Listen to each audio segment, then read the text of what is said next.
আমরা বললাম আল্লাহ তোমার দলের নাম কি, তোমার দলটা কি পাবে পছন্দ? রব্বুল আলামিন বলে ইন্নাদ-দীনা ইনদাল্লাহিল ইসলাম। সুবহানাল্লাহ, আমার কাছে এক নম্বর পছন্দ মনোনীত দিনের নাম হলো ইসলাম। আমরা বললাম আল্লাহ এই ইসলাম মানবো আর মানবো না, লাভটা কি হবে, কি ক্ষতি হবে? লাভ আর ক্ষতি রব্বুল আমিন সঙ্গে সঙ্গে বলে দিলেন, যদি ইসলামকে না মানো তাহলে তাহলে তোমাদের জন্য উপকার অথবা অনুপকার আছে। রব্বুল আমিন বলেন ওয়ামাই ইয়াবতাগি গায়রাল ইসলাম দীনান ফালাই ইকবালা মিনহু ওয়া হুয়া ফিল আখিরাতি মিনাল খাসিরিন। আল্লাহু আকবার। আমরা বললাম, রব্বুল আলামিন বললেন যারা ইসলাম ছাড়া অন্য দল মত অনুকরণ করবে তার ইহকাল খারাপ, পরকাল জাহান্নাম। আমরা বললাম আল্লাহ ইসলামের ভিতরে সম্পূর্ণ ঢুকবো না, আংশিক ভাবে ঢুকবো। রব্বুল আলামিন বলেন ইয়া আইয়ুহাল্লাযীনা আমানু দুখুলু ফিস সিলমি কাফা ওয়া লা তাত্তাবিউ খুতুওয়াতিশ শাইতান ইন্নাহু লাকুম আদুউম মুবিন। জোরে বলে আল্লাহু আকবার। রব্বুল আলামিন এখানে বলেন ইয়া আইয়ুহাল্লাযীনা আমানু দুখুলু ফিস সিলমি কাফা, তোমরা ইসলামের ভিতরে ঢোকো, প্রবেশ করো, আংশিক কোনো প্রবেশ করবা না, পরিপূর্ণ প্রবেশ করো। ইয়া আইয়ুহাল্লাযীনা আমানু দুখুলু ফিস সিলমি কাফা ওয়া লা তাত্তাবিউ খুতুওয়াতিশ শাইতান, জেনে নাও শুনে না শয়তান হলো তোমাদের প্রকাশ্য শত্রু। সুবহানাল্লাহ। যদি এমন একটা দলকে, এমন একটা রাষ্ট্রকে উপহার দিতে পারি, আমরা বললাম আল্লাহ কোন দল, কোন রাষ্ট্রের দিকে যাব? রব্বুল আলামিন বলেন ওয়ালতাকুম মিনকুম উম্মাতুন ইয়াদউনা ইলাল খায়র ওয়া ইয়া'মুরুনা বিল মা'রুফি ওয়া ইয়ানহাউনা আনিল মুনকার ওয়া উলাইকা হুমুল মুফলিহুন। জোরে বলুন আল্লাহু আকবার। সবাই বলেন আল্লাহু আকবার। রব্বুল আলামিন বললেন তোমাদের ভিতরে এমন একটা দল থাকা উচিত যারা সৎ কাজের আনুগত্য করে, অসৎ লোকের অসৎ পথ থেকে বিরত রাখে, তাহলে তোমরা সফল কাম হতে পারবা। কে বললেন? আল্লাহ রাব্বুল আলামিন বললেন যদি দলটা যদি সৎ হয় তাহলে জনগণের মাল খাবে না, খাবে কিনা? জনগণের মাল আত্মসাৎ করবে না, কারো উপরে হামলা মামলা করবে না, কাউকে ধাক্কাধাক্কি করবে না, ছোট বড় কোনো সমস্যা হবে না। এটা কার যদি এই দল মানা হয় তাহলে এই ব্যবস্থা করেন তিনি কে? বিশ্বনবী সাল্লাল্লাহু আলাইহি ওয়াসাল্লামের একজন সাহাবা, নাম হলো করকরা রাদিয়াল্লাহু তাআলা আনহু। করকরা রাদিয়াল্লাহু তাআলা আনহু বিশ্বনবীর সব সময় কাছে থাকতেন। বিশ্বনবী সাল্লাল্লাহু আলাইহি ওয়াসাল্লাম যখন নামাজে থাকতেন, নামাজের সময় থাকতেন, অন্য সময় থাকতেন, শুধু খাওয়াটা বাড়ি করতেন, সব সময় বিশ্বনবীর কাছে থাকতেন। বিশ্বনবী সাল্লাল্লাহু আলাইহি ওয়াসাল্লাম ফজরের নামাজ শেষ করলেন, শেষ করে সবার দিকে দেখলেন, কিন্তু করকরা রাদিয়াল্লাহু তাআলা আনহু নেই। কে নেই? করকরা রাদিয়াল্লাহু তাআলা আনহু যখন নাই, বিশ্বনবী সাল্লাল্লাহু আলাইহি ওয়াসাল্লাম সাহাবাদেরকে বলেন ও সাহাবারা, আমার করকরা তো নামাজ কাজা করে না, জামাত তো মিস করে না, কি হলো দেখো দিন, আমার করকরা কোথায় গেল, কি অবস্থা হলো, কি জন্য আজকের এই ফজরের নামাজে আসলো না? করকরা রাদিয়াল্লাহু তাআলা আনহুর খোঁজ নিয়ে দেখো। সবাই নামাজ শেষ করে মুনাজাত করে করকরা রাদিয়াল্লাহু তাআলা আনহুর বাড়ির দিকে রওনা হলেন। রওনা হতে হতে এমত অবস্থায় আল্লাহর পক্ষ থেকে জিবরাইল আলাইহিস সালাম বললেন, ও ইয়া নবী, বিশ্বনবী সাল্লাল্লাহু আলাইহি সাল্লাম আপনার করকরা মৃত্যুবরণ করেছে, ইন্না লিল্লাহি ওয়া ইন্না ইলাইহি রাজিউন। আপনার করকরা মৃত্যুবরণ করেছে। বিশ্বনবী সাল্লাল্লাহু আলাইহি সাল্লাম করকরার বাড়িতে গেলেন।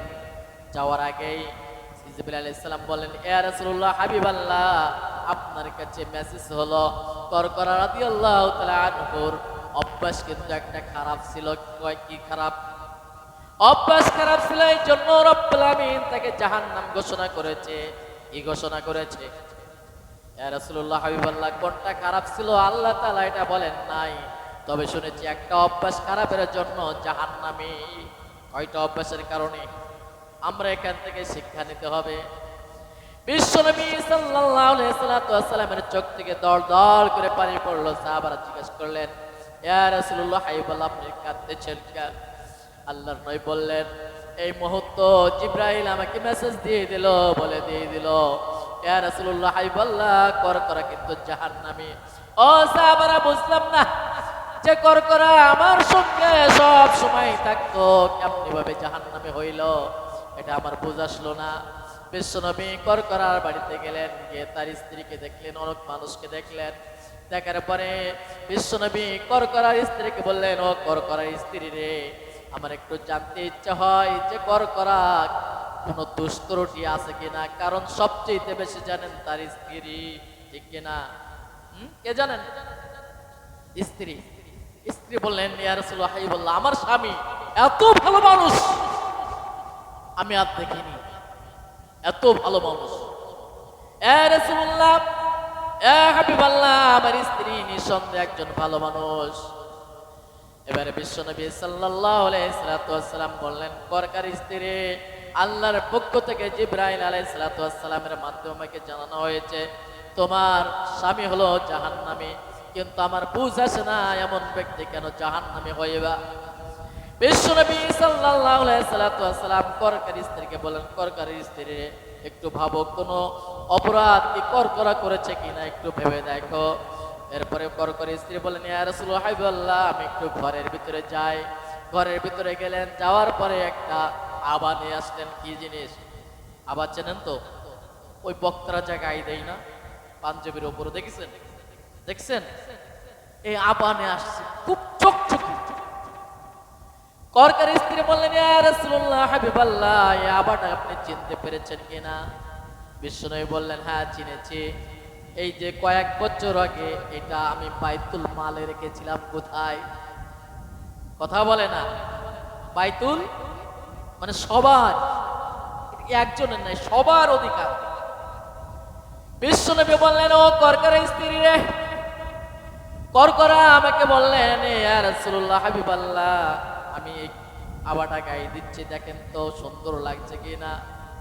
আমি বললাম সুন্দর লাগছে। এরপরে আমাকে বললেন, আমাকে করকরা বলল, ও ইয়া রাসূলুল্লাহ হাবিবাল্লাহ, এটা আমাকে দিয়ে দেন, আমার সুন্দর লাগছে। তখন আমি বলেছিলাম, করকরা রে, এটা আমার না, এটা সমস্ত জনগণের, সবার কাছে তোমার চেয়ে নিতে হবে। এবার করকরা স্ত্রী বলেন, ইয়া রাসূলুল্লাহ হাবিবাল্লাহ, ওই আবাটা আমার স্বামীর লোভ সামলাতে পারে নাই, আপনাকে না বলে অর্থাৎ চুরি করে বাড়িতে নিয়ে আসছিল, তবে এটা পরি না, পরে নাই। অনেক সময় নিজে নিজে পড়েছে, আয়নার সামনে গেছে আর আমাকে বলেছে, দেখো কত সুন্দর লাগছে, কত সুন্দর লাগছে। ইয়া রাসূলুল্লাহ হাবিবাল্লাহ, আমার স্বামীর এই দোষটা ছাড়া কোনো দোষ নাই। ইয়া রাসূলুল্লাহ হাবিবাল্লাহ, সামান্য একটা ছোট্ট দোষ। প্রাণপ্রিয় ভাইরা ও আমার বাবাজিরা, বলেন তো দেখি, কার সম্পদ কিভাবে লুটে নিচ্ছেন?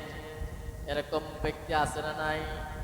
যদি একটা মাল যদি কাউকে না বলে যদি নেওয়া হয়, এবার বিশ্বনবী সাল্লাল্লাহু আলাইহি সাল্লাম করকার স্ত্রীকে বলেন, করকার স্ত্রী, এটা তো আমি একা মাফ করলে হবে না, এটা যত জনগণ আছে সব জনগণ মাফ করতে হবে। যদি সব জনগণ মাফ করে দেয় তাহলে করকরা মাফ হয়ে যাবে। সুবহানাল্লাহ। যদি মাফ না হয় তাহলে মাফ হবে না, কারণ জনগণের জিনিস আত্মসাৎ করেছে। তাহলে এমন একটা দলের সাথে, এমন একটা ব্যক্তির সাথে সাপোর্ট দিতে হবে যে ব্যক্তির চরিত্র লয় এমন। এই জন্য আল্লাহ রাব্বুল আলামিন বলছেন, ওয়াল তাকুম মিনকুম উম্মাতুন ইয়াদউনা ইলাল খায়র ওয়া ইয়ামুরুনা বিল মা'রুফ ওয়া ইয়ানহাউনা আনিল মুনকার ওয়া উলাইকা হুমুল মুফলিহুন। সুবহানাল্লাহ।